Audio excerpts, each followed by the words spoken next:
We're standing on the edge of a historic moment that could reshape the world. Peace or war, diplomacy or bombs.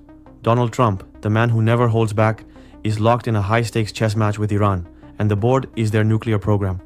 Will he secure a deal to prevent a global conflict, or are we heading toward an unprecedented escalation?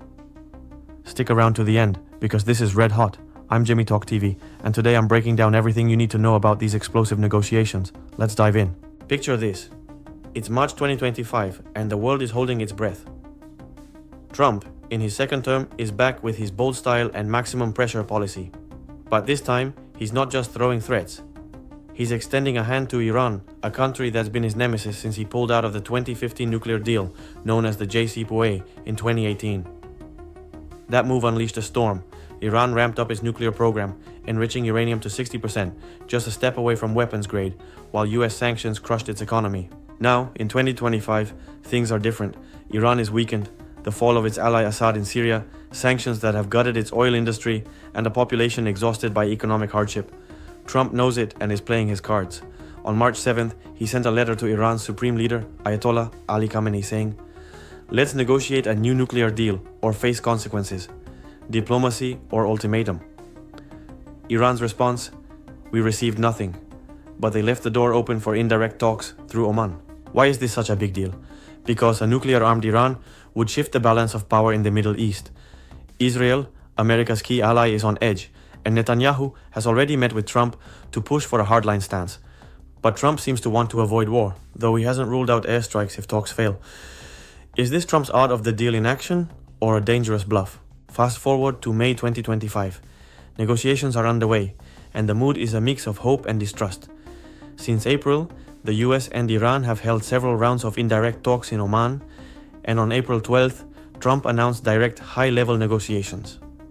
Yes, direct, something Iran initially rejected but now seems to accept, though cautiously. On May 15th, while in Qatar, Trump dropped a bombshell. "We're close to a deal with Iran to curb their nuclear program." What? That fast? According to him, Iran agreed to limit uranium enrichment to non-military levels in exchange for sanctions relief. Ali Shamkhani, an advisor to the Ayatollah, confirmed Tehran is open to talks if sanctions are lifted, but it's not all rosy. Iran's minister Abbas Araghchi said the US needs to be more realistic and stop sending mixed signals. Do they want Iran to halt its entire nuclear program, or just limit it? Nobody's sure. Meanwhile, Trump's tone has shifted. Instead of just threatening airstrikes like they've never seen, he's now talking about lasting peace and making Iran a successful country. But let's be real, he's also tightened oil sanctions and kept the pressure on. It's like he's saying, "Take my deal or I'll crush you." Here's another twist. Trump blocked an Israeli strike on Iran's nuclear facilities planned for May.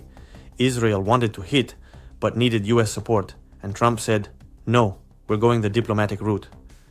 This has strained his relationship with Netanyahu, who's unhappy with the talks and other Trump moves, like lifting sanctions on Syria or cozying up to Turkey. This is where it gets serious. If these talks collapse, the consequences could be catastrophic. Iran is one step away from having enough material for a nuclear bomb, according to the UN. A military conflict wouldn't just involve the US and Iran. It could pull in Israel, Saudi Arabia, and even Russia and China. Oil prices would skyrocket, and the world could face an economic crisis. But a deal isn't easy either. Iran won't completely dismantle its nuclear program. It's a matter of national pride and a bargaining chip. Plus, time is ticking. Experts say there's only until September for a breakthrough, or tensions could explode by October. On the flip side, if Trump pulls off a deal, it'd be a historic diplomatic win. Imagine the headlines. Trump, the man who stopped a nuclear war. But there's criticism too. Some say he's going too soft on Iran, while others think his threats only embolden Tehran's hardliners. So, what's Trump after? My theory is he wants a massive win for his legacy. In his first term, he tore up the JCPOA and ordered the killing of Qasem Soleimani, but now he seems to want to be remembered as a peacemaker. His strategy is classic. Threaten hard, negotiate, then claim victory. We saw it with the Abraham Accords and his recent Gulf deals. But Iran's no easy opponent. Ayatollah Khamenei and his government don't trust the US. And for good reason, Washington's betrayed them before. Plus, Iran needs sanctions relief to calm domestic protests, but they don't want to look weak. It's a power game, where neither side wants to blink first. And here we are, folks, on the brink of a moment that could define 2025. Will Trump secure a nuclear deal with Iran? Or are we inching toward a conflict nobody wants? The answer's up in the air, and only time will tell. Now I want to hear from you. Do you think Trump's playing his cards right, or is he pushing the world toward chaos? Should Iran take a deal or hold firm? Drop your thoughts in the comments. I always read them. And if you don't want to miss a single detail of this geopolitical drama, subscribe to JimmyTalkTV and hit that bell. Give this video a like if you enjoyed it, share it with your friends, and I'll see you in the next breakdown. I'm JimmyTalkTV, and that's all for today. Until next time.